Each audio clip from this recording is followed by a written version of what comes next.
Hello everybody and welcome to our final edition of the complete Theros set review. I'm Evan Irwin. I'm still Brad Nelson. All day. And we're so excited. This is our last one. What's up? Jellyfish. You're supposed to be offended that I jellyfish. You're not supposed to go with it. That ruins the joke. Does it ruin it? I don't know. It's not even that good of a joke. It's not even that good of a joke anymore. I sort of half played along, but it doesn't matter. Because this is green. This is green. We start with Agent of Horizons, which is kind of blue. which is pretty bluish. 3 mana, 3/2 is fine. Yeah, you play these kind of cards when you need them to fit the curve, but then when you're also playing blue, it has a pretty big upside. It has a really nice upside, absolutely. You're able to put any enchantments, any bonuses you want in this thing. Make sure it's going to be unblockable this turn.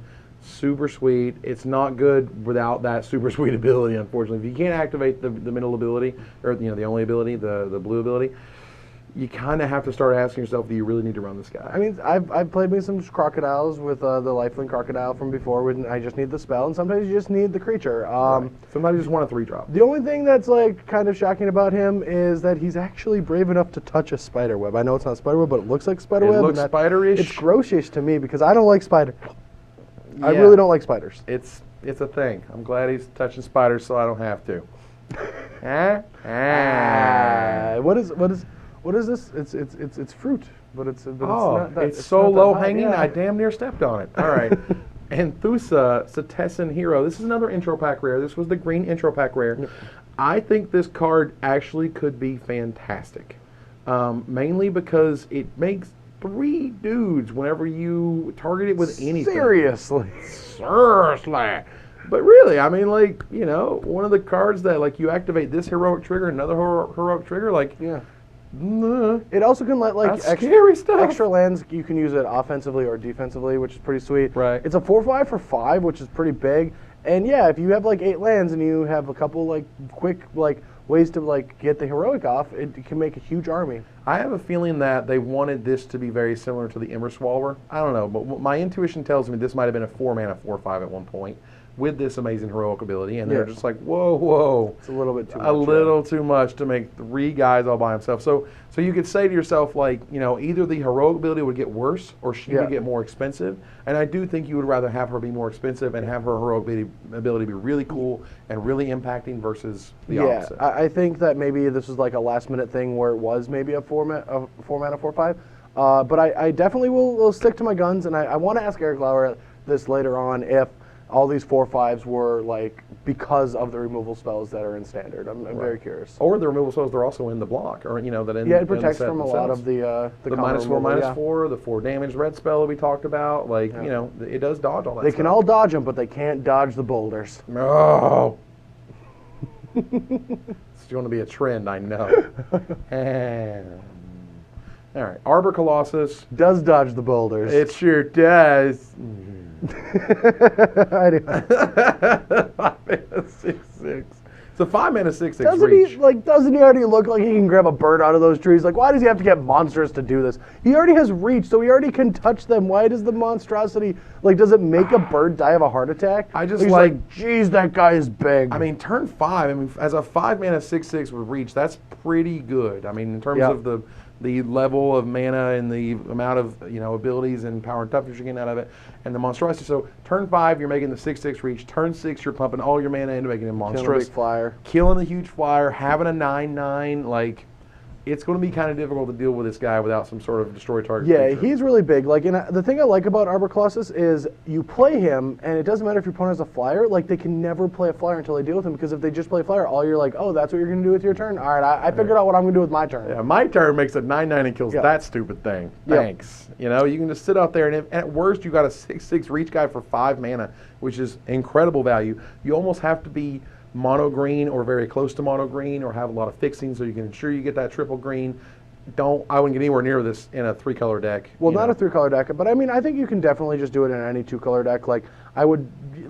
You can play 9/8 green when you play these triple cards. Sometimes you might not be able to cast them, but for the most part, you want a 10/7. You want a 10/7 or even a 10/8 in this format, because of like all the Colossus and monstrosity. And what we mean is 10 lands of one type and 7 lands of another, 10 lands of this type, 8 lands of another.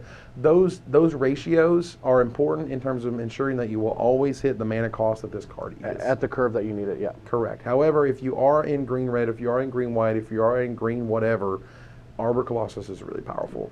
It is a distinctly powerful, limited card, not for constructed use. Artisan's Sorrow, man, they sorry. They so sorry. They're so sorry. They so sorry. This is not Telegelad Justice in any way, shape, or form. No. No, but what it does do is it does kill enchantments and it scries 2, and I think that's great. It's an instant speed removal spell for 4. I wouldn't main deck it because it is a little expensive, but I would like want one of these in my sideboard, and if you see it around like 4th or 5th in the last pack, it's something I might pick up. It's a card that I would want in my main deck for Sealed. Yes. I think Sealed is the part where you main deck it. Draft you don't. Standard you don't. There's just better options like, just Naturalize. The Scry 2 is not really worth the extra 2 mana, generally. I mean, maybe this is main deckable in Draft 2 just because there are a lot of Bestow, and like, sure, sometimes you're going to be killing down, but you get the Scry. Right. Yeah, I mean, those enchantment creatures are not playing around. It's one of those where it's hard to tell. Like, you're kind of going to need to feel the format out, and it is a 4-mana spell, so it's kind of the only thing you're going to be able to do for that turn, more or less. So you have to ensure that it's going to do something. You also don't want to draw it and just be like, oh, that's a blank, versus like these huge monsters that are killing you. But again, with all the enchantments and even some of the artifacts being very good, it has a lot of opportunities to hit something. Yep. Which is good. Boone Satyr. Yeah, this is like one of the cards. Right when I saw it, I want to build around it. I think that the most devastating thing that Boone Satyr does is it's a good follow-up to what's Advent of the Worm. I just think that's like an insane combo where it's just like turn 4, you make this 5/5 at end of turn after they Supreme Verdict or something, and then you just Boone Satyr and you attack, and if they kill it, it's a 4/2. It's very like Thragtuskey against Supreme Verdict decks where if they ever wrath your first guys, you just get to play the worm, and then you attack it for 9 the next turn, and then if they like have to interact with that, then you get the 4/2. So like that's a lot of damage, and that's just on curve. You're not accelerating in any way. So like I think that this is going to go along with Advent of the Worm, where disguising open mana is going to be a big thing. Like even like if you don't have an Advent, they're going to play on Advent, and like you might be able to just like flash it in on a creature at end of turn and untap and attack. Like I think those two cards are going to go well together. I think it's like the best green card in the set, not close. And as I mentioned in the show, 3-mana 4/2s literally just don't exist. There were only 3 in Magic to start with. There was Viashina Sandstalker and 2 others that were embarrassingly terrible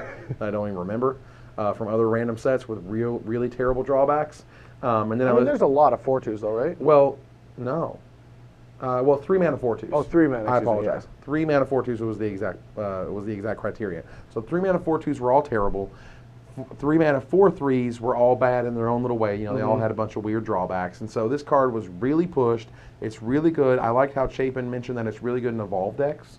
The Evolve decks were looking for something like this with a really high power or just really high extreme, but it really works well in those types of decks with the Renegade Crisis, and obviously have Experiment 1 and that type of stuff, and Gyre Sage. And Experiment 1 into Gyre Sage and the Boone Satyr, like that's a thing that you could legitimately be pretty scarily attacking with. The problem I have with those is like a lot of decks are going to have Anger of the Gods or Supreme Verdict, and that's just playing into those strategies. Right. Whereas if you're playing this in the Selesnya deck, you're not playing into those strategies because you're having the Advent of the Worms and you're having the Boone Satyrs at end of turn. And that's just a lot of like interaction against these control decks. Like that's what I really love about these cards. Yep, it's super flexible, super powerful, absolute first pickable? Yeah, of course. This is like, yes, this is a very first pickable card. It's very, very, very good. And it's just a card you always play with in Limited, and I think it absolutely will see constructed play. Yeah. They pushed it and pushed it and pushed it and pushed it until it absolutely will see it. Yeah. Bow of Nylea, no one gets it. Wizards, look. Okay, Forsyth, you're a smart guy. You are actually brilliant. I think you're one of the smartest guys I know. But the idea that these 4 abilities adhere to the 4 seasons of the planet and have those 4 little arrows with their 4 little colors that are all different, nobody gets it. However, as many people as railed against it, and one most famous would be Brian Kibler. Brian Kibler thought it was just sort of a mishmash of just a bunch of abilities, and the legendary enchantment artifact is a really weird descriptor, type line for it. Doesn't matter. This is one of those cards that gives you the aha moment, like where you go, oh, it adheres to the abilities, and spring does this, and summer does that, and winter, fall does this, and winter does that. That's cool, and I like those aha moments, but I think they kind of even went too far on this one. No, see, everyone just got the seasons wrong. They just thought they were different. See, which one do you think +1/+1 counter is? Spring. It's not. It's winter. Why is it winter? It's because it's cold and you have to put more on. So there you get more +1/+1. Yeah. See? Isn't winter when you take the old stuff and you take the old stuff from the graveyard and you kind of, No, that's. Wait, which one is the graveyard? That's the last one. Which one do you think that is? Well, if you go spring, summer, fall, winter. No, because the last one is spring. Because that's spring cleaning. And you take all your garbage and throw it away, and then the dump trucks come and take it away from you. It doesn't matter. So you just got it wrong. Everyone got it wrong. Oh, good. Everyone got it wrong, and it still doesn't matter at all. And the card still looks really weird, and it still doesn't make a lot of sense, and it's fine. They just didn't know what to do with it. They decided to pick a thing. Everyone has to sort of be explained this thing, and here we are. Ultimately, I don't know how actually playable it is in Constructed. I think in Limited, it's just ridiculous. Yeah, Limited, it's like one of the best cards ever. It's just nuts. It just does everything. All of your creatures can't be blocked unless they want to trade. And if they do try to want to trade, you have 4 different abilities you can use at any one time for any reason. I mean, gaining life, just like you get to put counters on or gain life, or dealing 2 to flyers is very relevant. That's Limited. Incredibly relevant. If you get this first pick, first pack in a draft or in your sealed, it's like you want to try as hard as possible to beat green. It's so good. Pretty much. It's just nuts. It's really difficult to defeat and could see some constructed play. Really minor. I mean, of course it's going to see constructed play. Is an artifact that taps with 4 abilities. You can't beat those effects. Well, they're so good. They're unbeatable. They're good effects. They're not unbeatable. They're good. No, because it has 4 abilities. That's why it's good, and it's an artifact. Like. Yeah, you just got there. It took me a while. It took me a while. All right, I'm here. Centaur Battlemaster. Yes, it has a lot of high upside. Yes, you should have a way to activate it. Your issue is that it costs a lot. It is really playable and limited, though. Yeah, it's extremely playable and limited. I like that. Its upside for the heroic isn't just this turn. It's got a big one. Right. Like you just do something to it, and all of a sudden it just has to be dealt with. And you can even do something to it that could potentially do something well that turn, or even just dealing a bunch of damage. Like if you just give it a boost and then get that extra damage, do 9 damage that turn, and then they kill it. I think that 9 damage is worth 2 cards. I really do. Yeah, I mean the card has an incredibly high upside. And what I mean by saying you have to put a lot of resources in it, in that turn 5 their play might be more impressive than your Centaur Battlemaster. However, when you untap, your creature's a lot scarier. I mean, if you have any bestow, this card is absurd. Also, it's in the late game, especially if you haven't showed them any tricks. It's hard to block because they're just going to get blown out, but it's hard to not block at the same time. Mm-hmm. So you kind of force their hand into being all right, fine, here. Yeah, this is a card that more or less will be blocked by something with Death Touch, more than likely, just so they can kill it, because it's going to start growing to ridiculous levels. If they have Death Touch, you don't attack with that. Well, yeah, or you get rid of the Death Touch guy first. Yep. But, giving something Death Touch or, doing some trick, that's what I can see. Regardless, it's very high upside, it's very good in the green decks, and it doesn't take a lot to make it insanely powerful. Nope. Commune with the Gods, like this card, it was added to the set when they tried to give more ways to sort of find creatures, find enchantments. That's what you want to do when you're playing this particular limited, of course. You want to find your creatures so you can play your enchantments. You want to find your enchantments so you can activate heroic. Commune with the Gods does absolutely both of those things. And I mean, the flavor text is sweet. It makes me want to know what the story is. Just Elspeth's about to lose or whatever. Right. But I think it's sweet, except for the fact that Unbearer Rights doesn't exist, and these effects were always bad without Unbearer Rights. Oh, they're fine. In limited, they're fine. They're okay. They're okay. Now, the fact you have to reveal the top 5 of your cards versus look at the top 5, that's a thing. Well, they're going to the graveyard. It doesn't matter, right? Because you're going to have to reveal it anyway. You're going to have to reveal the card. Well, that's fine. They were going to your graveyard. I thought they were going to the bottom or something. But regardless, the idea is sound. It is a good card. You can put them in your graveyard. Sometimes that matters. Oftentimes it don't. But, if I commune with the gods and I get a Whip of Erebos, I'm feeling pretty good about it. If I just commune for the gods and get any rare, already happy. Shut up! I want a really good rare. Really sweet. Or just a bestow guy. It doesn't matter. This is one of those cards that it's normally your 22nd, 23rd card because it's not the highlight of the deck, but it is a way to sort of be another copy, quote unquote, of a lot of really good cards. So don't underestimate it. Defend the Hearth is one of those cards that the Turbo Fog players were all excited about. It's another fog. There is I've seen it, Druid's Deliverance and Defend the Hearth and Fog and a bunch of other, like Codex Shredder and whatever. Right, Defense. Yup. And Maze's End. Yep. And the Maze's End deck, the Maze's End Fog deck, I'm telling you, it's a real thing. I know it's a real thing, and I'm just frustrated about it. No, it's pretty good, actually. I think it will be a good deck. All right, it's pretty good. The 4-mana M14 card that like lets you look at the top and put lands into play is actually good. Like, it's very good deck. Into the Wild, I think. Yeah.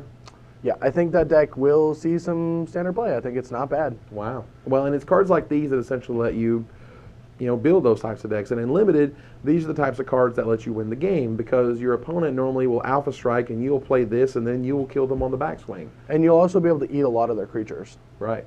So you get to pick and choose, because they're like, okay, if I attack with everything and it says lethal, yes, it doesn't matter about these little 2/1s or these 1/2s because I'm getting through enough anyway. And then you just play Defend the Hearth. You block however you need to kill the little guys. You get to untap. You get a whole other turn. You get to draw a card. You have all your mana. All that stuff matters. And normally when people go back and forth and it's back and forth and it's their turn to kill you, when you have this card, then it's your turn to kill them. Yep. I agree. Really sweet. Yep, I agree. Not cards that you pick really highly. Cards you'll see a late one. You'll see them come super late in draft because and I people don't like think them. you play a main. I think it's more of a sideboard card in matchups that you don't have a lot of interactivity. Right, and it's really good on the draw, for that very reason. It's bad when you're on the play or it's bad on game 1, but in game 2, if you win game 1, you're on the draw, you're on the back foot, they're getting you in tempo, they're hitting you first, so on and so forth. Playing Defend the Hearth lets you literally just swing it around so you're on the front foot, you're getting them down to single digits. They're scared of your next attack versus vice versa. Fade into Antiquity. Look, Revoke Existence is not for this block. Not for a white and a colorless. However, for a green and 2 colorless, you're cool. I mean, and you need it. Like, I just like that they at least have a couple ways to deal with gods in the set, and this is one of the major ones.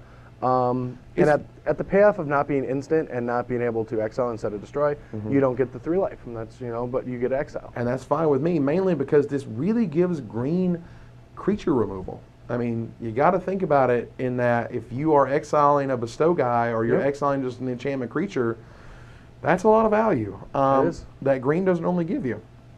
It's rare that green spells that are destroying these types of things are actually going to destroy creatures in this way, and that's, I think, a really cool spin on it.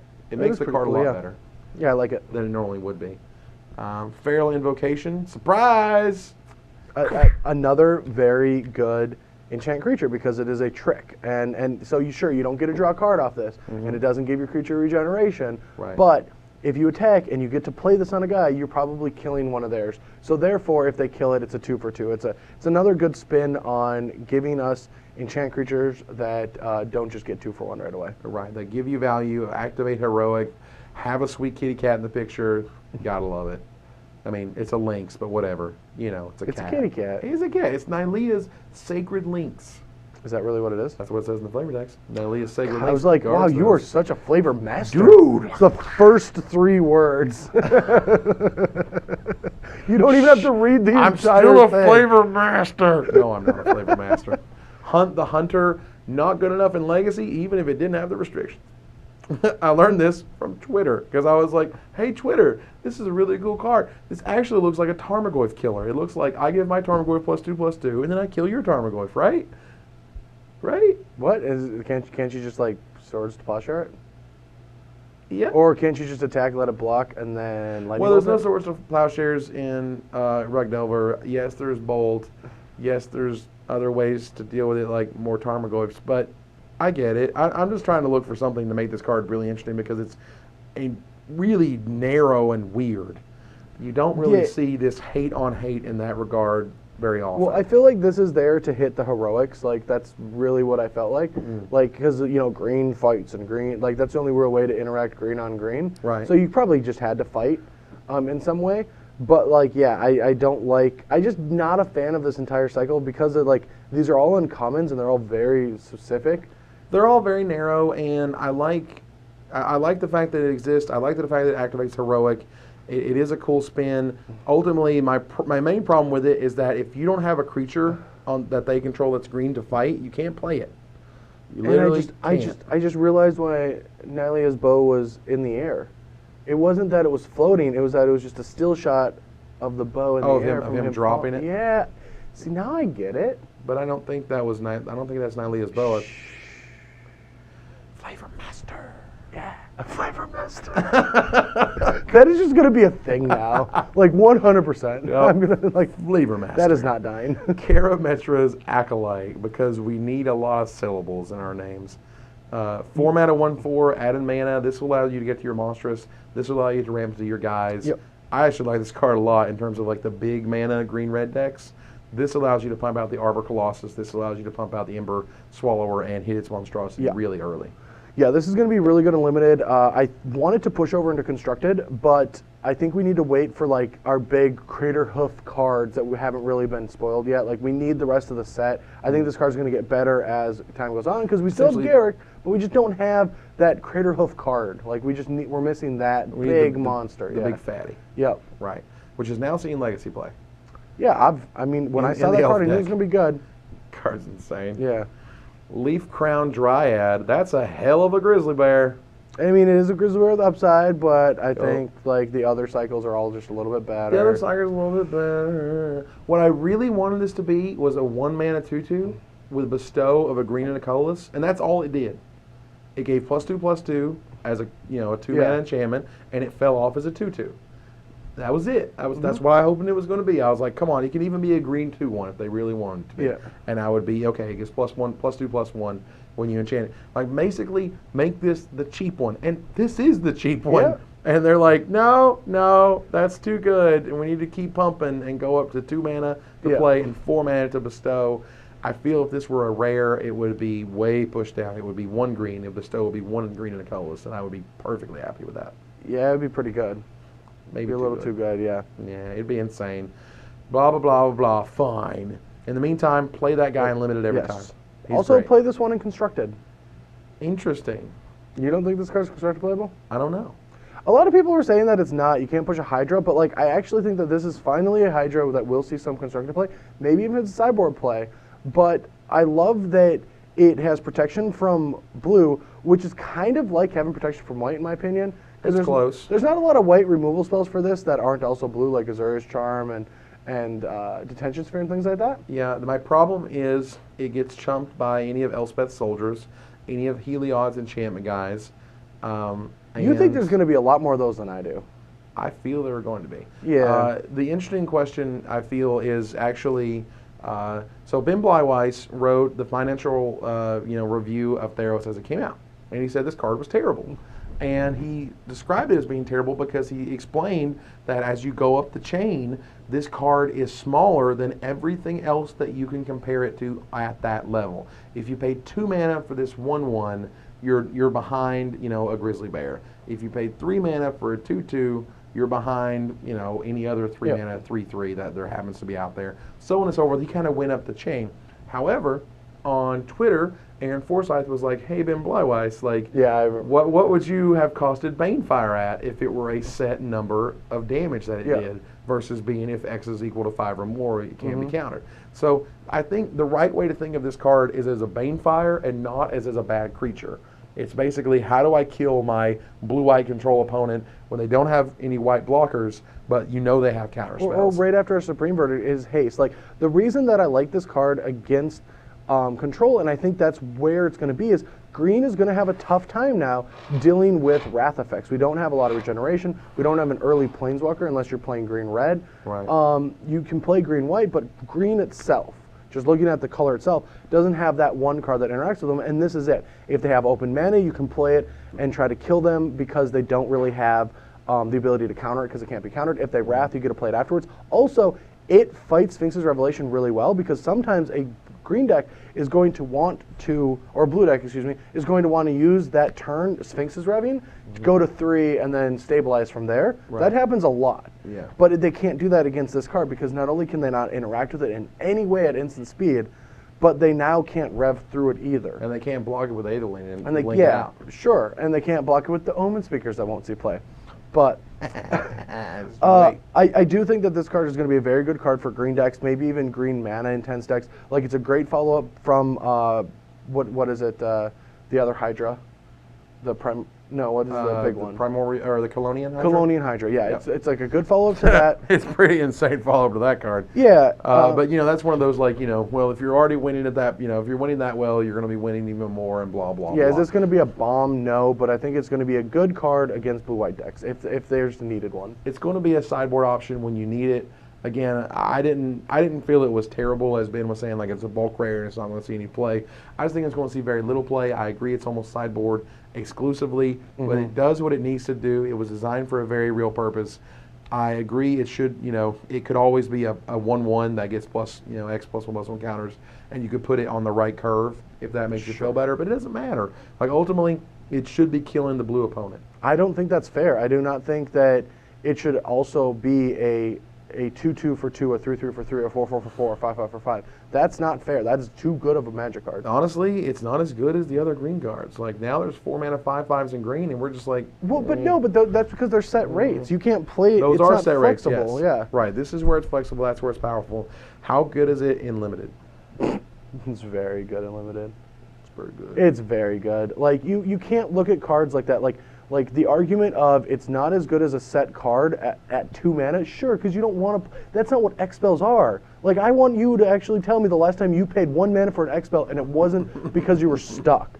Like, Revelation, it's like, you know what? Quicken costs 1 mana, you draw a card. Sphinx of Revelation, you paid 4 mana for 1 card. And 1 life? Yeah, that's not a good argument. Like, this is for, like, when you have 8 mana, you have nothing to sink it in, or you just played the elf that, like, devotion adds a bunch of mana, and you're like, I have 14 mana, what do? I make a 13 attack. It scales really nicely. And again, I'm not as down on it as other people. I think it actually has a lot of opportunities. Oh yeah, I mean, if you make me more cards like this, Wizards, I will be happy to play them. I will push this card for you. Thank you. I love Can't Be Counter, Pro Blue. I love it. Yeah. I want more of those cards. And this is fair. It's not a huge flyer that just kills people. Like, you have to work a little bit to make this card good, and that's what I like. I definitely want to hate on blue. There's no blue mage that I ever have sympathy for. They get all the best I just became a blue mage again. I don't have any sympathy for you. No sympathy for the devil. That's right. Nemesis Immortals. Actually, so sweet. Really powerful. Yeah, it's really good. Really powerful. Note that it costs 1 less for each creature in your graveyard, and it doesn't remove them when it enters the battlefield. Yep. Note that Monstrosity doesn't remove them either. So if you Monstrosity this and they bounce it back to your hand, all of the costs stay the same. Yeah. I actually feel this might be a mistake. They might have... They basically, I'm just guessing, that this was 5 at the top and 8 at the bottom, and they just went, okay, we want to make sure there's nothing wrong with this card, so +1/+1, print it. Because like that monstrosity of 9 is like really weird. I don't know, like if there's a Grizzly Salvage thing going on in the format, if you can do that, or just interacting in Magic on its own, like let's just say you have 7 creatures in your graveyard, it is a 10/10 for 4 mana, that's pretty sweet. And I'm fine with that. I'm fine with like cards without abilities. Like, this is just going to be a good limited card. It's not going to break into Constructed. You sure? You sure? Yes. You sure? Yes, because it's green. Tombstalker killed things that interacted and didn't need creatures. This needs creatures. And so, like, it's in your opening hand. You're like, boy, once you wrath me twice and you Sphinx's Rev for 6, this is going to be very cheap before you kill it. It needs some help. In limited, it's going to be pretty fan-freaking-tastic. Yeah. Late in the game, it's going to be amazing. In the mid game, it's going to be fine because then all of a sudden it's going to be like a 4 mana 5/5, and then it's going to be like 5 or 6 mana to Monstrosity. If you just trade 2 drops and 3 drops, it's a 4 drop. Like that's pretty gross. And that is terrific. Yeah. So yeah, again, this is a card that I feel was pushed. It doesn't really look pushed because all the numbers are huge, but all the numbers get really low really fast. Yep. I like it a lot. Nessian Asp. That's a 5 mana 4/5. Another it gets big for nothing. It already has reach, but it just gets big and now it doesn't do anything. It's on the scale. It's on the 5 mana to 7 mana. It's fine. Yeah, I mean, it's fine. I do not like the flavor of monstrous without an ability, but we won't get into it again because we already did on the Giant. We already did it. It's fine. but Monstrosity of 4 turns it into an 8/9. That's really scary. You know, it's like in Innistrad we had the ability to, you know, leave things alone and the werewolves would get huge. Yeah. Now this one you have to pump some mana into them, but again they get stupidly scary huge and you have to deal with them. Yeah. So it's just a different way of having to deal with these huge monsters. It's not a card you want to run a ton of because a 5 mana 4/5 with reach is fine, but not like, oh my god, the best thing ever. And you can kind of glut yourself with 2 or 3 of these in your opening hand and feel terrible. Yeah, 4/5s for 5. I'm fine with it. It's fine. It's okay. Nessie and Courser, like wizards. This is We're This gonna was- bring a card back. We're gonna reprint a card from Future Sight. Really? Thanks. Really? Yeah, that's so great of you. This is great. That was a troll. I don't care, Rosewater. That was a troll, and you know it. You trolled us. I don't think that's cool. I mean, at the very least, you could have brought back Lucid Limited. Come on, guys. That or 5 mana 3/3 flyers, the most but it generic didn't thing have ever. bestow. It was an enchant. Was it an enchantment creature? It was an enchantment creature. It was the first one ever. Yeah, but it didn't have bestow and It no didn't other have card in the bestow. set. Or I mean, they could have brought back the hexproof enchantment. Yep. Like, Wait, the what? The crown, the 2 white one? Yeah. No. Why couldn't they You reprint know how it? stupidly good that card would be right now? Yeah, it would be very good. Yeah, it'd be insane. It won't be that insane. There's not Oh a lot of my hexproof. god! Yeah, it doesn't matter. That card would be nuts. Daybreak Coronet. Yeah, Daybreak Coronet would be absolutely, ridiculously, stupidly overpowered. No. Stupidly. No. Not in a good way. No, it wouldn't be that bad. I don't like it. It was never good in standard. It was only good in modern. It was not good in standard because it wasn't an enchantment block. It was in Future Sight. It's like Steamflogger Boss was not any good in standard, and then they make, you know, like the contraption block, and then you're like, they should totally bring back Steamflogger Boss. That card was fine. The moment they do that, I'll be so happy. I'm waiting for the Anyway, Nissim Courser, it's meat and potatoes magic. It's not that good. I mean, yeah, like It's fine on the curve. It's better than those 3 2s for 3 that we've seen. Like, kind of marginally because it depends on if you're like your opponent has a lot of 2-powered creatures on the curve, which I don't think they will. Like this kind of like cleans up the mess of all the bestow creatures, but I don't think that's an issue. Like this gets overpowered immediately. Like it'll attack. Like think about it. If you're on the draw, this will attack 1 time before they play a 4/5. Like that is like an actual thing. Like everything for 5 cusp is a 4/5. So like this will attack once, maybe twice if you're on the play. Like it's and then not you'll have that to good. pump it. You'll have to put enchantments on it. And it doesn't even have a cool border anymore. It's just does- all bad. Yeah. No one could hate a magic card so much. My this favorite Nissim part Courser. about this silly card is that they have the Theriad and not the Iliad. That's adorable. At the bottom. Yeah. That's cute. Nylea, God of the Hunt. Unbelievable and limited. Woo! Oh my God. Just Yeah. play it. Good luck blocking Trample, ever, pumping. ever. I Wow. still don't mind this card maybe being a constructed playable card, just for the fact, like, for one, you get trample, and with the bow, if you have those both in play, it's trample, death touch, and that's pretty sweet, and that just ends games. Trample Death Touch is insane. For those who aren't 100% on the rules on that, if I block with a 100 and I have a 5-power Trample Death Toucher, I deal 1 damage to your 100 and the 4 to you. Yeah, and the Because reason... I deal... Go ahead. Okay, the reason for that is because you have to assign lethal damage to every blocker you order them first. So if they block with 5 guys and you have a 10-10 Death Touch Trample, or let's just say a 10-10 Trample, you have to assign lethal to all of them. So if there's 5 2/2s, you have to go 2-2-2-2-2 to deal lethal to all of them. But if you add Death Touch to it, now you just have to do 1 because the 1 is technically lethal.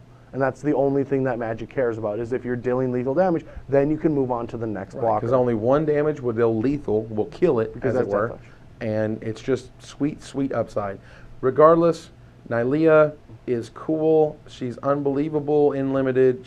I don't think she's going to hit constructed because her ability was just made too expensive. I don't know if you want her ability to be any less expensive than that. I'm just more looking like maybe it is more looking like it might just be a 6/6. Like you have like cards that can come down that like can like turn it back on, and there are a lot of enchant. I don't know.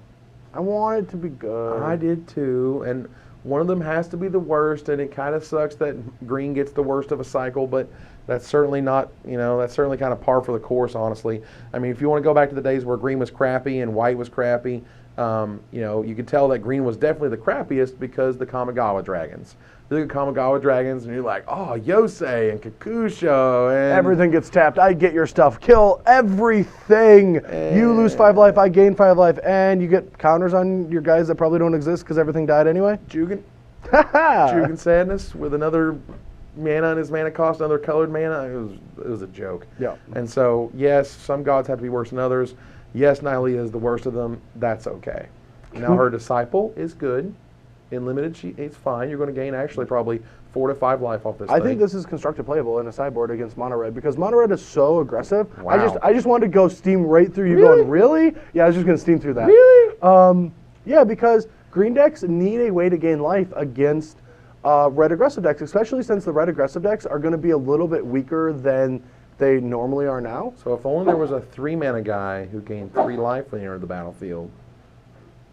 Yeah, but that's not green red. I don't think green red can keep up with the damage. Green red can't. Well, green red could just burn them. What? How would green red not keep up with the damage? Green red because it's a green deck. It has to stabilize. I think this card will see play. We'll just. Can we do one more? No, we're doing one more. No, Come I'm not on. doing it. What's the bet? The bet is that this card will top 8 before the next set review. An open. It doesn't have to be in the main. It just has to be in a top 8 deck list. Has to be in the 75? Yes, it's a sideboard card. I said sideboard card.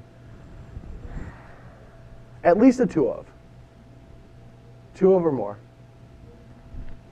You already shook, so I can just call it to you. You should without explaining it. All right, 2 of, at least a 2 of, in the sideboard, in the top 8 Yes. of an open between now And and the the next set. release of Born of the Gods. Yes. All right. Yeah, I'm good at so top 8. Actually, He's can't. going to do it just to troll me. I'm good at top 8 with my 1 fire breathing. Yeah, and my 1 fire 2 breathing Gnosis guy. Disciples Oh my god. in my trading post deck list where it's just like I can only discard these cards. And he's going to name the deck Pie Bet. All right. But in limited, this card is actually, I think, very good. It's going to gain you life. It's going to bring you back into the race. More than likely, it's going to gain 3 to 5 life, depending on what you have in the field at the time. It does fit in the curve. It's not embarrassing in terms of its stats. A 3/3 for 4 that's gaining you life is fine. It's good that way. Yep. Not destructive. Nylea's Emissary. Here we go.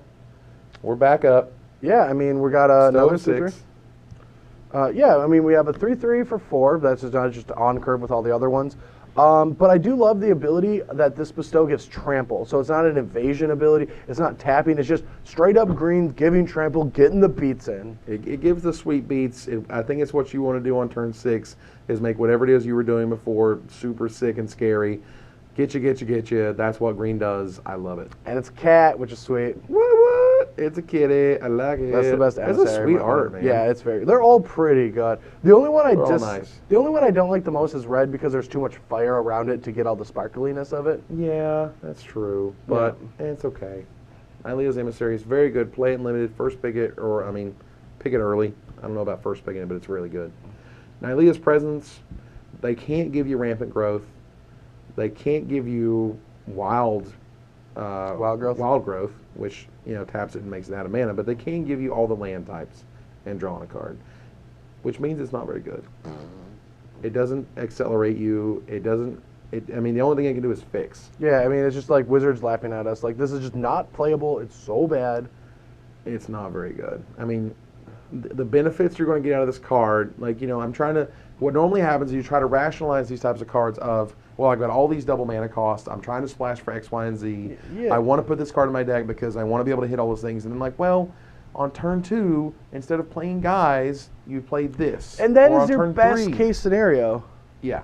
And then you draw it on, you need to draw land. It's like turn 7. You're just like, oh, yeah, I forgot this is in my deck. I guess I'll play this, try to draw land, because it's technically a card in my mana base that when I draw it, I still need to draw more lands at this point. So I just play a land over this. If you're having mana issues, just play an 18th land. Hell, play a 19th land. I don't think this card is good. It's just bad. It's just going to make you feel bad. Ordeal Nylea is insanely sweet. This is really good. It ramps you. It makes the creature huge. It does what you want to do. How does it not do what you're doing to do? Ramping, like, you want on to ramp turn- into your huge monstrous effects. Like red and green, which is, I feel, sort of like where this would go, has 1,000,000 mana for their monstrosity. They're all 8. I mean, if you play blue-green, they're all like 7. They're all 7 and 8. So let's just figure this out. We're gonna play a 2-drop. That's probably bad. Then we're gonna put in our deal on turn 3 and attack, get a counter. Yeah, we are. And then hope it doesn't die. All right, it doesn't you're die. going to play an Omen Speaker on turn 2. And then on turn 3, you're going to play the Ordeal of Nylea and attack for 2. Oh, so now we got attack for 3 and attack for 4. So at that point, you have a 4/6, and then you just win in Rampant Growth for 2 cards. And now, on turn 5 or 6, we're gonna Rampant Growth. Yeah. And then we're gonna play our big. You're going to untap with like 8 mana, like, and not crush. You're fixing your mana. Like, all the ordeals are good. I'm not saying it's the best one. I didn't say it was the best one. Sure. What I would say is that it's way better than the white one and the black one. This is the third best one. It's behind the red one and the blue one. Okay, sure. All right. The blue one's drawing cards. It's the best. The red one's dealing direct damage. It's behind it. Yep. And then this one is rampant growthing twice. So it's ramping up into these huge monstrous, spells and abilities. Yeah, that's right. That's right. I mean, I was just about to say, in my head, I was like, all their duos are bad, and I will never play them in limited. But I was going to say I'm going to keep my mouth shut because I just want to get to the next card because I don't want you to freak out on me for like 5 minutes. But now we're there. All of them are the bad. deals are what? Yes, they're all bad. In limited? Yes, they're just enchantments that die. You are insane. Why are you not seeing this? Why are you not seeing this? You don't play enchant creatures that are bad, and these are bad. How is it bad? You got heroic abilities. Because they just kill and 2-for-1 you. That's the reason they're so good. They have to be really good, otherwise they're crap, and you just 2-for-1 yourself. They're pushed for a reason. They're not that pushed. Oh my God. They're not that pushed. Ferris Band Centaurs. Talking about a really pushed Magic card. There are 3 3/7s in Magic. Can you name them? Can I name them? This is one of them. I'm even giving you one. All right, there's 3. That's a 4/7, I think. Can you tell me what sets they're from? I want to cheat. M14 and Alara Reborn. M14? There's a 3/7 in M14? Sure is. M14 and Alara Reborn. Okay, Alara Reborn is the green-white, Nope. all your tokens? Nope. Alara Reborn. Okay, sorry. M14, I've played a lot of limited. Why, I should really think about this. I should know this. M14. Can you give me rarity? It's mythic. It's a mythic from M14? That's a 3. Is it a Goran? No, those are 3/6s. It's a mythic for. How much does it cost? All right, ladies and gentlemen, I'll make you stop sitting around. The Alara Reborn is Nemesis of Reason, 3/7. Oh yeah. And in M14, Wind Reader Sphinx. Oh yeah. Is the only other 3/7 beyond Ferris Band Centaurs, and that's today's trivia. The only other thing to talk about this card is that you don't really want to play this. I want to play the Nessie and Asp or whatever it was that we looked at earlier more than this card. I want the 4/5s, not the 3/7s. Yeah, 3/7s are bad. This card is not very good. Next. Pelucranos, baby. World Eater. This is maybe a card I want a lot of in limited. Nom, nom, nom, nom, nom, nom, nom, nom, get you. Is that what they do? This is all noms. If you play with this at all, you have to do that. Nom, nom, nom. Get all of them. All of them. All right, so they obviously played around with the monstrosity of X. You can read about it a little bit in their latest developments column where they were talking about how they tried to sort of, use different monstrosities. Sometimes it would just fight one thing, or it would fight all of them, or all of them would deal their damage, and some of them would deal their damage, and blah, blah, blah, blah. They messed around with it a whole lot. No one's really sure how good it is in constructed right now. I've seen it in a few decks. I've heard people say it's underwhelming, like you have to give a whole bunch of mana to deal a little bit of damage. I'm kind of of two minds. I'm honestly not sure what to do in constructed. I know in limited, it's ridiculous.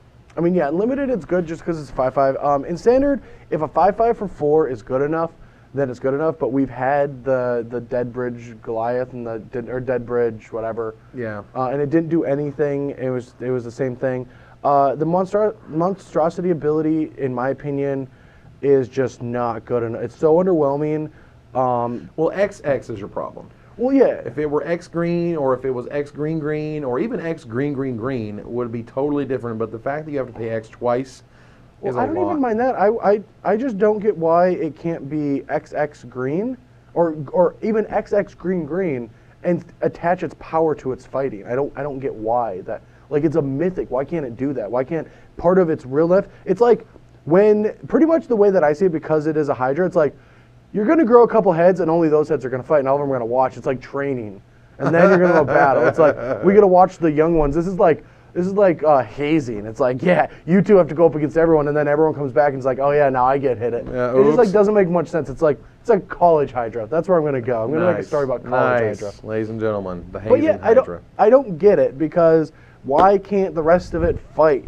Doesn't make any sense. It's like a mythic, and like I thought there was no way that it doesn't deal out. I thought monstrous double X, that means now it's a 7/7, so now it deals 7 damage to a bunch of things, and all that deals back. There's a variety of ways that you could have flavorfully made Hydras, and obviously they've done so with +1/+1 counters in the past. Yeah. They could have done so with token creatures. You know, it made X tokens when it dies, or the monstrosity puts in X Hydra tokens or something. Yeah. You know, there's a whole myriad of ways they could have done it, and ultimately, I think they might have wanted it to be constructed playable, but they just couldn't get the numbers right, so they kind of just ended up with XX green in there, and only deals damage equal to X, doesn't deal damage equal to the power, which is probably too good, but they couldn't find a way to make it work.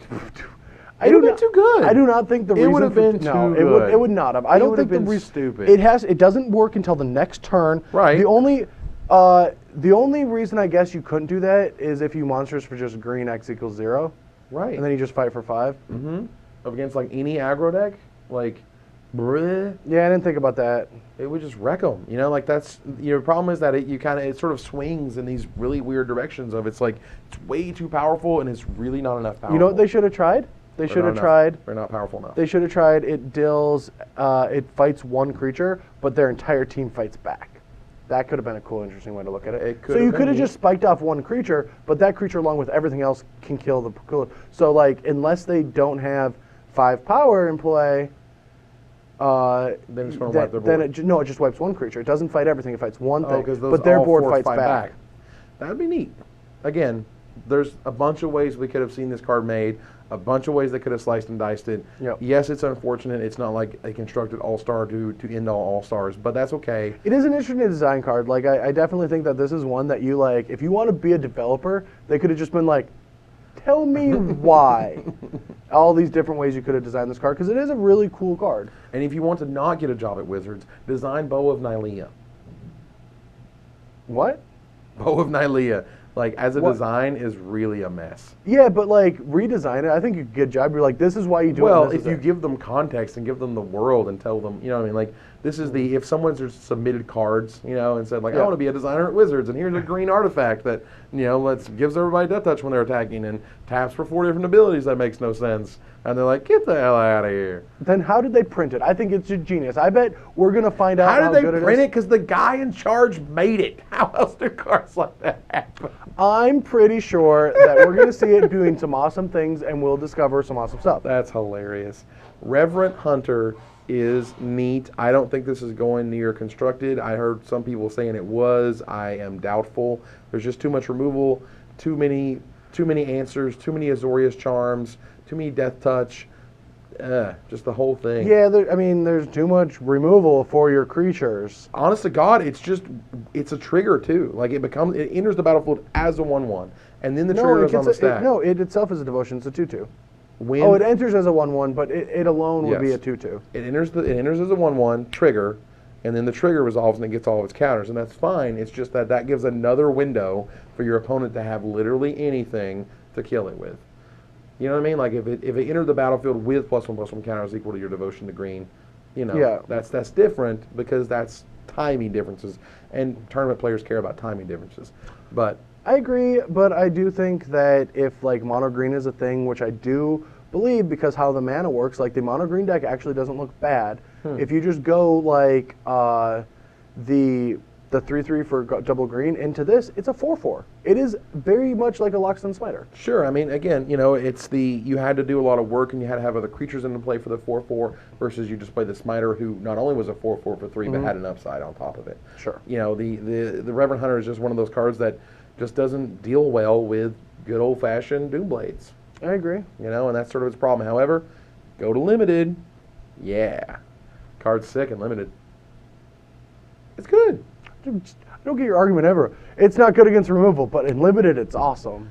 Well, it's better in limited because they don't have as much removal. They don't have it all. You know, Yeah, they don't but have I it mean, at the ready. They don't have 4 you have to copies play of it in their You have deck. to play creatures. Like that's the thing about. It's limited. Of course, you're playing creatures. No. I mean, in constructed, I still think this might see some constructed play. I don't think it's going to be that good, but I think it is not as bad as you were saying it is. That's fine, and it very well may be, and I wouldn't be super surprised.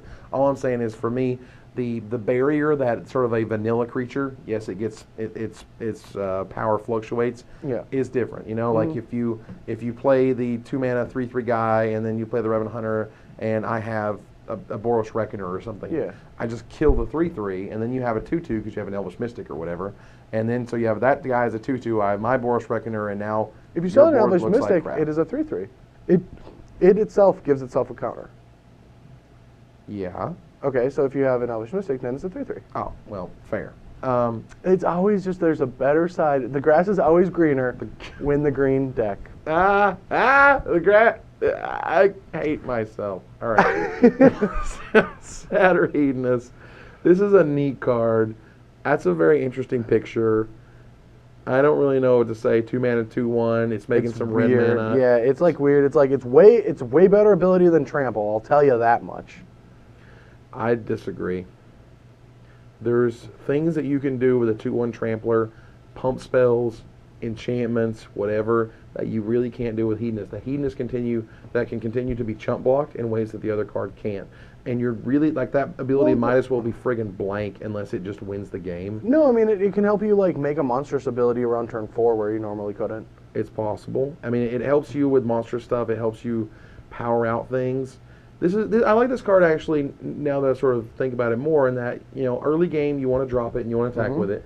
And then 3 or 4 turns later, you're not going to be able to attack with it anymore because their stuff is all way bigger. And then you just get, like, a cheaty way to make monstrous. Right, and then you just trade in this 2-mana guy for 3 mana. And if you Ember Hauler just a turn early, like, you know, you play Ember Hauler, and if you play this, Ember Swallower. If you play Ember Swallower on turn 4, and on turn 5, if you had this in play, you can go off on turn 5 and eat all their lands. And think about it. Just think about it. They played 4 lands, and now they go down to 1 again, and you have, like, a huge monstrous creature. You have a 7/8. Yeah, you have a 7/8 attacking them, and they have 1 land. Good luck with that. And guess what? All the removal doesn't even hit it. All right, I like him better than the Trample guy. Yeah. Fine. What do you think about this Piper? This Piper guy's neat. Yeah, it's pretty cool. I mean, it's got a decent body with that ability for the cost. Target creature must be blocked. It can, like, just tell other things to do it. But I mean, note that it's not a lure. You know what I mean? It's not all creatures must block target creature of Fable. You know, which would, for what it's worth, be insane. At 8 mana, it is pretty much lure because it forces, like, 2 creatures to block 2 different creatures, and like they'll probably get to eat. Like, if they're both bigger than the creatures in play, I guess. No, that's a lot of mana. There's a lot of there's some upsides to this card. I like the fact that it has some decent stats as a 3 mana 2/1. It's not completely embarrassing. Its 4 mana ability is relevant. You know, can be certainly relevant in the matchup depending on what it is you want to do. Yeah, the thing that I like most is if you have a big board position early, like if you have advantage, like let's say you play a big creature on turn 4, right, and they don't play something bigger than your creature, you just get to Abyss them for the next turn. Right, you just start attacking them, and the Abyss made people sacrifice a creature every turn, and that's what that ability would do. It's like, oh, I have this huge monster, and you're going to have to block it, get you. You're going to have to block it, get you. You're going to have to block it, get you, until all their guys are gone, and then you just kill them. Yep. And you can attack with a 2/1. And if it's bad, like if it's not the effect you want, you just trade with it. So yeah, I like it. I think it's a pretty good card. It's fine. I wouldn't pick it super early and limited. I don't think it's something you have to pick early. No. And it's not an all-star. It's just a really good card, and it's a mana sink, and can help you out in incremental ways. Yep. But by itself, not great. Savage Surge. It's back. It's back, and now it's common. That was uncommon. It was uncommon. But there's no giant growth. Correct. There's no giant growth in this block. There's only Savage Surge. It's a cute trick. It enables Heroic, obviously. It enables already attacked Heroic, which is kind of cool. Like, I like that you might have attacked, and now you get the Heroic trigger, and you get a block with it. It's pretty cool. There's a lot of ways you can just blow people out big time with this card, and that's why I like it. But like most combat tricks, it's not something you take very highly. You don't take super awesome creatures or good removal over it, but 5th to 8th, or maybe a little past, this is the time when you find these cards in your draft decks. Sedge Scorpion is sweet. Yeah, I mean, it's... Kill stuff. It's pretty cool. I think it's actually a card that we'll see play, especially in a world of monstrous. Like, the great thing about all this monster stuff is big creatures getting really big. When you say see play, you mean limited, right? Yes, limited, Okay, yeah. Just checking. Which is funny because I just put the 1/2 Blood Rush card in a sideboard in Constructed.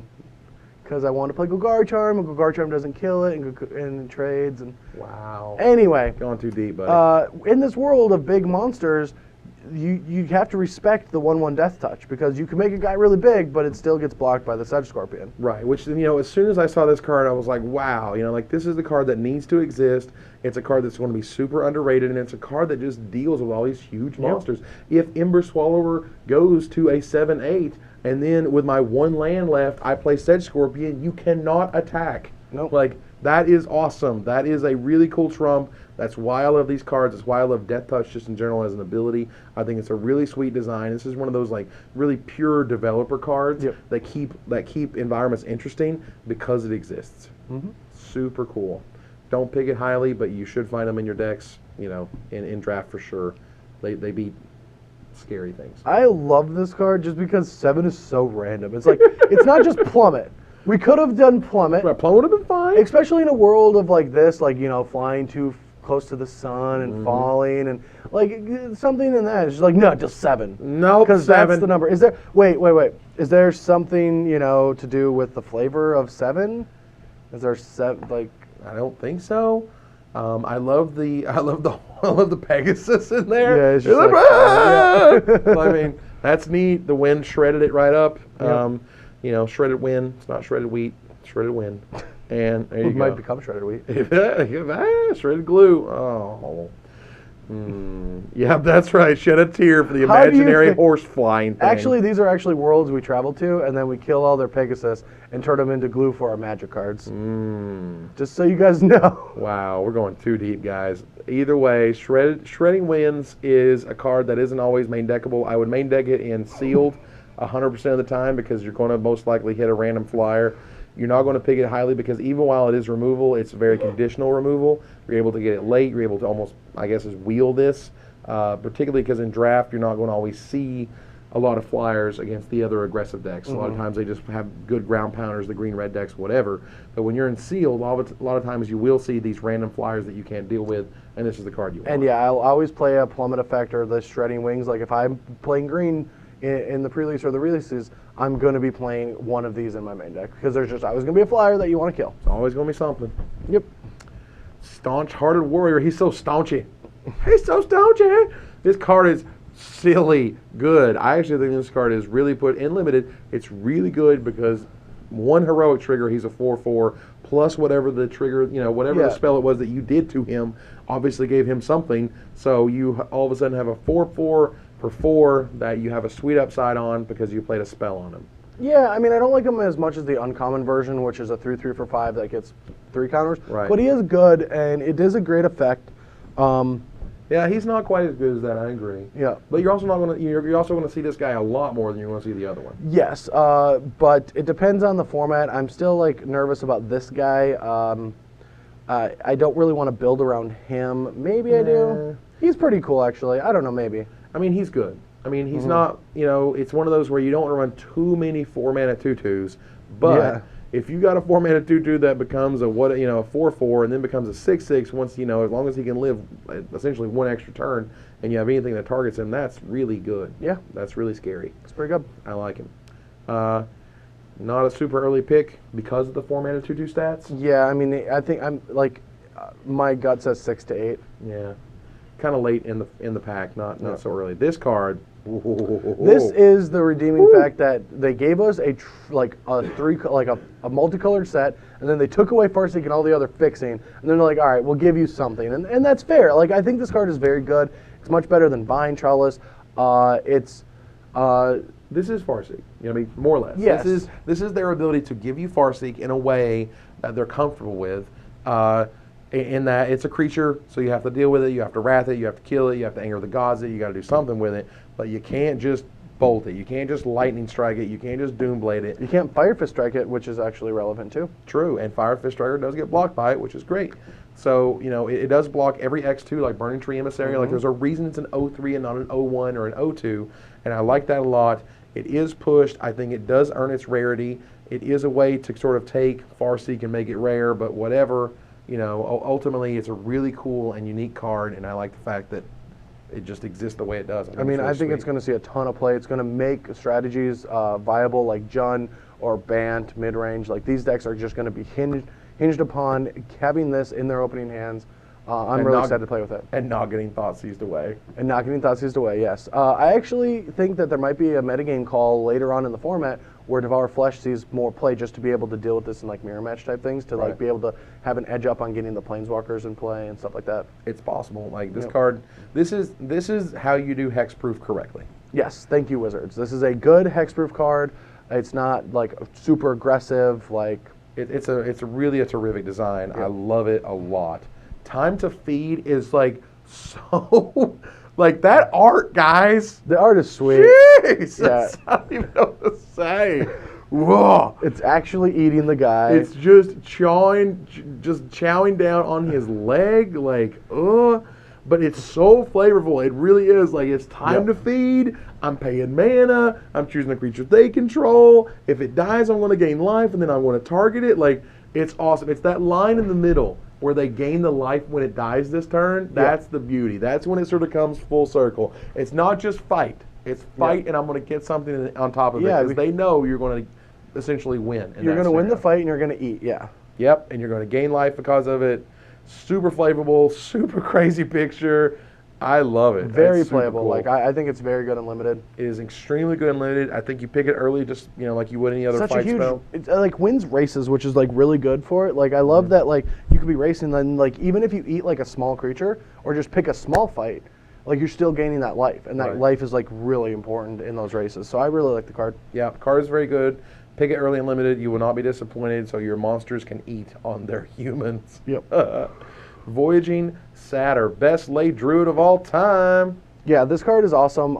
It's going to be very big in limited. I want a lot of them. Like I think that this is a much better effect than like an Elvish Mystic, even though it costs more mana. But being able to untap any land, like just like being able to hit double red if you need it and things like that. It fixes all your double spells. Yes, and there's a lot of them, especially once you get into monstrous. So, and this is the best untap target land creature ever printed, period. I checked because I was like, wow, that seems really good. I've never seen it push that far. And there's a variety of cards that have done this, and Ley Druid is sort of the generic one. It's the one that's from Alpha on forward, and it was a green and 2 colorless for a 1/1 that had this ability. And now here's 1 less mana, has 1 more toughness, and it still has that ability. This card is surprisingly powerful. Yeah, I'm a big fan of it. It will accelerate you in ways you'll be surprised of. Now, Vulpine Goliath. It's like the biggest fox ever. Woo! It's the fox, you're the hound, and it will smash you. Yeah, I mean, I like the card. I think it's really big, but like there's just like one question I have. Crawler? No. What does it say? What? What does the fox say? I don't know what it says. Like, I don't know.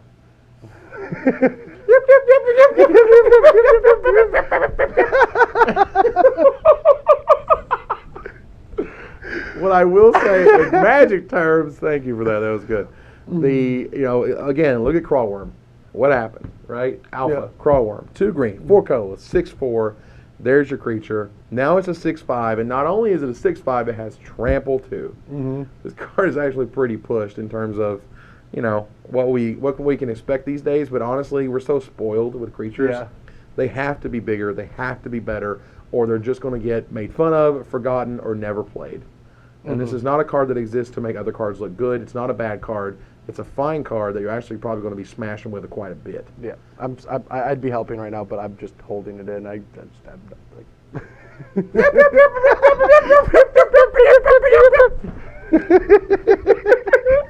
Warrior's Lesson. This card is awesome. This is not an effect that you see in green. You just don't. I was like, really? I was like, this. I thought the green one that split amongst the two creatures was going to be the white one. +2/+2 to two different creatures, and white can do something else. But the fact that green, like all of a sudden, gives the thieving magpie ability or whatever. You can call it the keen sense ability if you'd like. If you want to go all the way back to Planar Chaos, but Warrior's Lesson is really powerful, is really good, is the ability to just surprise your opponent. You hit the heroics, you get the +1/+1 counters in the green decks, you get the card draw. Like, it does a lot of sweet things. And I like that you don't need this to draw cards to be good if you're just trying to get those pumps. So, like, if they don't block, you get the heroics, you get the replacements. Right. If they do block, you get the +1/+1 counters and you blow them out. It's, like, really difficult for your opponent to, like, not only get blown out by this, like, just think about it. If they lose 2 creatures, that's like drawing 2 cards, kind of. Sort of. It's close enough to the point where those heroic triggers should have absolutely been worth it. Yep. And I'm sure they were. But, Warrior's Lesson, as a card, super pushed. It's not a card I would first pick Windmill Slam, but it was something I'd probably pick earlier than later. Yep. And it does just trigger everything, and it is not something that green gets. Nope. I was blown away by the fact that what this card does and giving green card draw in this way. Oh, you're not going to block my guys? Okay, sweet, I'm going to draw 2 for 1 mana. Like, value. Amazing. I love it. Totally sweet card. Chronicler of Heroes, as we go past the green cards into the multicolor cards. I like this card a lot. I think it's cool. Yeah, I mean, it's really sweet, actually. It's sweet. It's flavorful in that, I like that if in constructed, it can trigger evolve and draw a card. So, like, if you're playing Experiment 1 or something, like, it comes into play, it hits a trigger because it says if you control. So that means that you're going to get that trigger no matter what, right? Correct. Now, the trigger's going to go on the stack, and then when the trigger resolves, it has to be met. So when it resolves, you have to have a creature with a +1/+1 counter on it. So if that happened in the meantime, then absolutely it's going to work. Yeah, it's kind of cool. I like it. It's super cool. I don't know, like, are you actually feel it could be constructed? I mean, I don't know. It draws you a card if you have an Experiment 1 or a Gyre Sage. All right, well, in the real world, I think it's going to be fine and limited. It's not going to be an all-star. It's going to be a good card. You're going to be able to run it out on turn 3 and not feel bad about it. Yeah, because it's a 3/3 for 3. Yeah, just a 3/3 for 3 is good, but again, if you can make it work, I think you do hold it back. You don't play it on turn 3. You do try to get your value. You do try to get some +1/+1 counters so you can play them, draw a card, feel really good about it, and get all the value out of it. But I mostly like, I mean, there is a lot of flavor because it's a Chronicler of Heroes, and pretty much only the Ordeals give counters in the set. The Ordeals or certain heroes. Yeah, certain heroes have counters, sure, too. Yeah, that absolutely sort of earn them in ways. And I think that's really cool because the white cards, the white heroics, now that I sort of think about it, the white heroics and the green heroics add +1/+1 counters in ways that none of the other ones did. Yep. And that's really cool. Flavor! Flavor! Can you taste it? Fleece Mane Lion! There's nothing heroic about this card. It's just yes it good. is. It's just monstrous. It's just so good. I like. It's coming to get you. I can't believe they printed it. All honesty, What? I can't. What do you mean you can't believe they printed it? I can't believe that when you go monstrous with this card, it becomes indestructible and has hexproof. I think it's absolutely bonkers good. Like, I think really it's good. too powerful. Like, I don't know how you deal with it. Like, actually, I do know. You block it with Trading Post. Oh, you block it with your goat tokens. Now he's talking constructed. And again, what I mentioned in the show is that I think this card, what I like the most about this card is that it makes you build decks differently. It makes you answer that question. Yeah. Like, you have to answer that question. What are you going to do when Fleece Mane Lion becomes monstrous? Time too. Like, you have 2 turns sometimes. Like, if they play it, that you have your turn 2 and your turn 3 because on turn 4 they might have 5 mana. Absolutely. Or what I mentioned in the show was what I like best about a Fleece Mane is you go like 1 drop, 2 drop, 3 drop, whatever, and they go Supreme Verdict, and you go, okay, Fleece Mane Lion, go.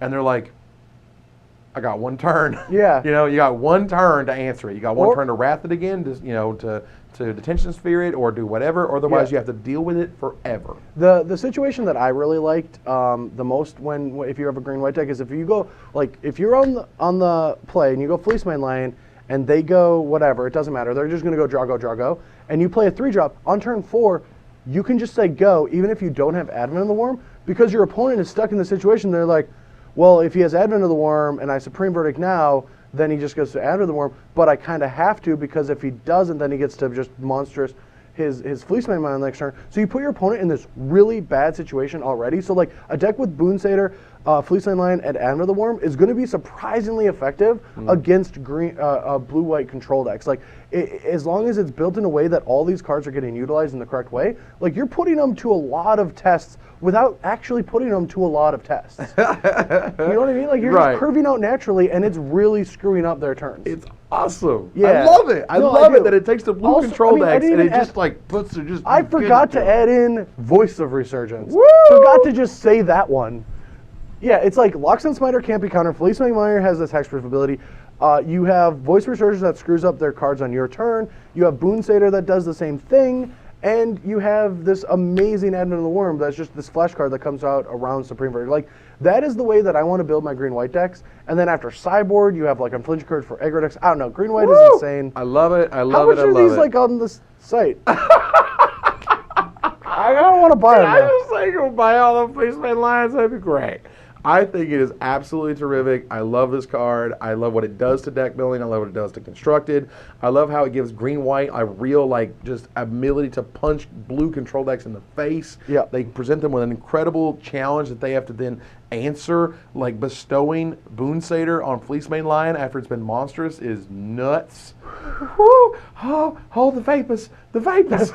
Because The vapors. the vapors, because seriously, this card just does all the things I wanted to do. I loved it from the moment I saw it. Yes, it upgrades Watchwolf. Yes, we had Watchwolf 7 years ago. Let's get over it. Let's have the new If scary anyone version. thinks that this isn't going to be one of the most defining cards in Standard, you're out of your mind. Woo! I think it alone is going, like, there's so many good Selesnya cards, you don't know how to build it, but I think the best way to do it is just think about it as 1, 2, 3, 4, and that's it. Your 5-drop is your Boon Satyrs, that's it. Yep. And other than that, you're just like curving out like that way. I thought about like Archangel Thune and Elspeth and things like that, they're fine, or Tristani, but you don't need them. You just need this aggressive curve because it's here, and it's because of Fleecemane Lion. That is your 5-drop. Making him indestructible, making him hexproof is all you need to do, because once he is a 4/4 indestructible hexproof, I don't really know what you do to lose to. No, this is a bomb rare and limited. This is like, once you make him monstrous, good luck with them every winning, because you're going to put every enchantment you want on it. You're going to bestow everything on top of it. Yeah. It's going to become your freaking Voltron. You're going to build this thing, and it's just going to smash them to death. Build a kitty. Yes, build that kitty. Make that kitty bionic. We have the technology. It is Fleecemane Lion. It is amazing. I love everything about this card. It's one of the best cards in Theros. Brilliant. Yep. Brilliant, brilliant, brilliant. Horizon Chimera is sweet. I really like this card a lot. I like it a lot. I like Flash and then getting abilities when you draw cards. It's not like they're good. It's just cute, and you feel like you did something really cool. Well, I mean, the end of your turn, obviously, is when you're going to play it, the end of their turn. Then you'll be able to immediately gain a life. It has flying and trample, so you can put, cool bonuses. You can get pull pumps, obviously, ordeals. And, you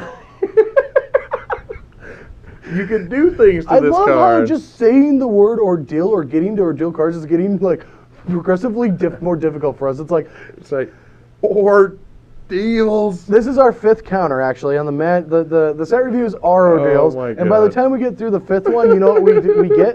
Do you know what we win when we break our fifth ordeal? Oh, yeah. Alcohol. Joking. No. Joking. Children. No. Oh, I forgot. There's kids at home. And I will be We go home and we drink a big glass of hot chocolate. I drink milk and eat cookies. See? And together, we play Magic. All right, so Horizon Chimera, super cool. 4 mana 3/2 flyer. Flash by itself is great. The fact that it has trample is sweet. The fact that you're going to draw cards, you don't gain life of it is terrific. There's no bad parts of this card. If you're in blue and you're in green, you want to play this card in your deck. Yeah, It's not as good as Fleecemane, but it's fine. Yeah, I mean, it was actually in the first you pick or your pick, my pack, or whatever it is. Is it my pack, your pick? Yep. Yeah, my pack, your pick.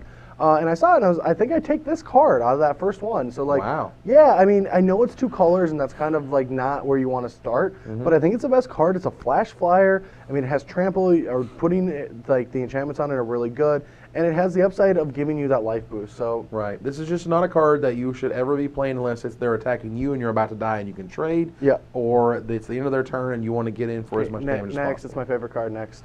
Is Prophet a Crewfix? All right, so I'm just gonna take away this one. Here we go. All right, free mana is awesome. It is like one of the best things you can do in Magic. If you've seen all the broken cards that have ever been printed in Magic, they were kind of free. Free Brainstorms off Jace, that was like a thing. I mean, you have cards like Mind's Desire and a lot of the Storm things that were always just busted mechanics. And this is not exactly that, right? But the thing that I love about this card is it comes down on turn 5, right around the time everyone's tapping out for things, and you immediately get to untap with it. So like you just get to untap and now all your creatures are flashed. So what that means is you're taking the turn with your opponent. So everyone's like, well, you can just kill it. Well, like that's fine because then I'll play another one in response to you killing it, or I'll play something else big. Or you'll just play a counterspell. Yeah, you could play a counterspell. You could play a Simic Charm. I think Simic Charm is going to be really good after rotation because not only does it bounce big creatures that people are going to be playing, but it also protects your cards like Prophet. But the coolest thing that I think with Prophet is when you have 6 mana on your opponent's turn, you're able to play a Progenitor Mimic at end of turn, and then you get the upkeep, make a copy. And they don't really get to interact with you. And it's like my dream. So like I've been brewing with this card. Yeah, I know. I've been brewing with this card a lot. I don't really know where it's going to be. I haven't really. This is the first time I've spoiled my like love for it. Like, but if you've talked to like Todd or Jerry, I talk about this card all the time, and I just can't wait to like unveil something with it. As much as I want to like this card, I don't think it's good enough. Why? It's free mana. All right, I made a rule with set reviews after Burning Tremor. What's the other green card that does this? I can't remember. Seedborn Muse? Seedborn Muse, thank you. Now, Seedborn Muse didn't give you sort of the Teferi half of making your creatures flash. That's the important side. I get it. I get it. I'm just saying that ultimately, as a 2/3 body for 5 that you have to resolve by itself, it doesn't have any enter the battlefield abilities. You have to wait till their turn before you can untap all the lands. Like there's a lot of hoops this card actually has to jump through. It does not have flash itself, which I think would have been the real killer. I mean, like yes, it would have probably pushed it to Mythic, but still. I don't even think it's needed. I think with everyone just doing Haymaker stuff, like this card, like yes, it's not good against Supreme Verdict. That's like the one thing, because even like giving your creatures flash while it's in play, you know, ironic because they wrath and then you don't have flash anymore. I think that's where Simic Charm comes in, honestly. Yeah, but the thing is Prophet is good, and I don't need to prove it right now. It's going to show up. It's going to be a 5th one. I can't go on this one. I can't. You can do a 5th. We're too deep now. I swear to God, we're just going to have a big pie fest. I'm going to be throwing pies at him. He's going to be throwing pies at me. It's going to be pie, because we're so wrong about all these random things. Evan, you have a responsibility to the community to throw pies at me and let me throw pies at you. I've made enough pie bets. What's the bet? I will say that it top 4s an open by the next set. Top 4. No, I have to just do top 8 so they're all even. Because we have to have them all even. And you guys at home, please make a list for us of all of them so we have a list. It would be nice, and we would love you forever. We would love you forever. Because we do this during free roll. We're not over here making notes. No. Stuff. I don't even remember the last 2. I think, oh yeah, you lost because they didn't make legendary lands, and I lost because they didn't make stack lands. Right. They just made way worse lands than both of us thought. So we both just get pied. They don't cancel either. Right. I'm just saying. We're just like pie. Yeah. I'm pied. It's just pie everywhere. One more. Top 8 and open. Oh, top 8? How many copies? 3. Main? Yeah. God. I'm so glad I have an influence on this game. He's just going to build this. Yes, I'm just going to build all these decks. He's going to build a bunch of Prophet decks so someone plays the dang thing. Ridiculous. All right, so we're back on the screen with Prophet. What I want you to do is tell me how good it is in Limited. It's insane in Limited because there's not a lot of removal, and being able to just like play this into having flash like creatures, like they're so good. Like Sea Skite in M14 is just a 2/3 flyer for 4, but it just dominates the format because like around that time you like don't want to attack into their mana, but you want to because like a lot of times they just don't even have anything to do anyway. Right, but that's turn 4, and this is turn 5 when you play this, and then every turn thereafter your opponent is going to be aware that you can flash any creature you have. However, at turn 5 you've actually probably played a lot of your creatures out already. No, not in this format. Really? Yes, this is free mana, and it gives you instant speed, and you can play your spells on your turn and your creatures on theirs, and you can like play your creature on your turn and then monstrosity on theirs. Like, it just gives you too much mana. I think mana is too good these days, and this ability is just very powerful. It doesn't have to have the upsides of Teferi. I think this card, like of them not being able to interact with you on your turn. Like, I think this card is very good. It's not busted bonkers or anything, but it's going to be awesome, and yeah, I have nothing else to say about it. I think it's going to be really good and Limited, and that's it. Well, we'll see. And that pie will now find let's its way talk somewhere. about standard staples. Oh yeah, Bronze Sable. What? This seems like a kind of card that, like, if we just had a goofy format, like a goofy F&M at your local store, and you're like, everyone has to play 4 Bronze Sables, go. Yep, that's the deck building restrictions. Yep, the bronzesable.deck. Yeah. You know, it's hard to talk a lot about 2 mana 2/1s. I mean, that don't have relevant creature types. The thing about Bronze Sable that screams at me is no one's going to really care about this card, so you're going to see it really late in drafts. And it's just a fixer no matter what color you're in. So I'm not going to really care about tutus because everyone has access to a ton of them. Right. So like I'll just find one eventually. Well, if there's a super aggressive deck in draft, this is a card that you would take. Yeah, but like a card that you would be happy to this see. is also a card that says there won't be a super aggressive deck because everyone has access to them. It's possible. Yeah, that's the thing. Ultimately, it's not something that's really exciting that you really take. Don't play it in sealed, for God's sake. Don't play it in limited, or don't play it in draft rather, unless you've just drafted a sick aggro deck and you need a bunch of 2-drops. Yeah, I mean, which they don't. I don't think they exist. Like, I will be shocked if that is an archetype. I will not. I actually think there's a lot of aggression in this. I think there's a lot of tricks. Sure. It's possible. But again, it's just not exciting. Yeah. Colossus of Akros is a super cool, flavorful card. I love that it exists. I think it's really sweet. For God's sakes, never play it. Don't play in limited. Don't play in constructed. See, play it at home where you're eating some nachos and you're paying 10 mana to turn it into a 20/20. The trick is, whenever Evan says, I'm glad it exists, it kind of means, like, don't play it. That's his code. That's my code. If you want to read through it. And I'll tell you my code, since I'm giving your code, my code is, whenever I say that was an interesting play, that means that play was bad. And I'm giving it to you guys because this is the end of the set review. And if you've stuck with us this long. Yeah, you love us. It doesn't matter. You guys are awesome. We love you much. And it's not like this is the first time I've said something that was ridiculous on camera, and it won't be the last. Of course. So, 8 mana, 10/10 Defender and Indestructible. It's way too much mana to get down and mean anything in limited. This will see some sealed play. I do think it will. Maybe, I was about to say, sealed is the only spot where you could really, realistically have this thing happen. If you also, or if you have like the land, the Cabal Coffer land, the Nixos, I think, right? Nixos, yeah. Yeah, Nixos. If you have that, I think this is playable. Because the thing is 8 mana is a lot, but if you ever get to 10 mana, they just they're dead. It's a 10/10 Defender Indestructible that doesn't have trample. Oh, it does have trample. Yeah, it's trample. No, it's trample Indestructible. It gives trample once it goes to monsters. Yeah. Right. It's cool. I think it'll see a little blood play. I don't. I think that you might be able to play it, and it will be a really sweet wall. All right. And if you ever monstrosity it, good luck. Let's get to Unicorn. Here we go. Unicorn. Opaline Unicorn, the last card of the entire set review, ladies and gentlemen. You've stuck with us here. Here we go. It's awesome. I think it's like a very good limited card. It gives blue acceleration at the cost of being a vulnerable creature, which is fine. Yep. Because you want to ramp up to like 4. Ramping to 4 is something that green gets to do in the format. Right. But like, there's a lot of 5-drops in the other colors. Like blue and white have a ton of 5-drops that are awesome, and you want to ramp into them. And this lets you do that. And the later the game, it can chump block. So like, I'm a big fan of it. If they waste their removal on it, you can slowly get to your blue-white cards because you're slower deck anyway. And it's awesome. I want it in limited really badly. I don't know about draft as much as sealed. It's an all-star in sealed. I mean, obviously, it accelerates you. It fixes your mana. It's still a guy who can turn sideways. That's awesome. In draft, normally things are a lot more streamlined, so he's not quite as an all-star. Yeah. But he can still be really good. You can still draft decks that are slower, and he can do things in them. But I think he really shines in sealed the most, and it's the card that I want to open in sealed the most. Yep.